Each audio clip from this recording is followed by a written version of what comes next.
Hello everyone, welcome back to my channel. It's Christmas Eve today, so wish you all a very happy holidays and Merry Christmas.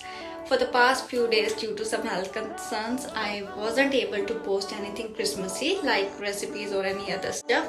So today I decided at the last moment that I should try a DIY decor, and I'm gonna reuse whatever I have at home, or you can say I'm gonna recycle stuff, because it's lockdown here, and though some retail shops are still open, but they have 10 to 15% capacity, and because I have some health concerns, that's why I'm not able to go out and shop.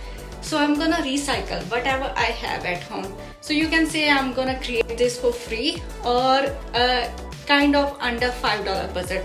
So let's start.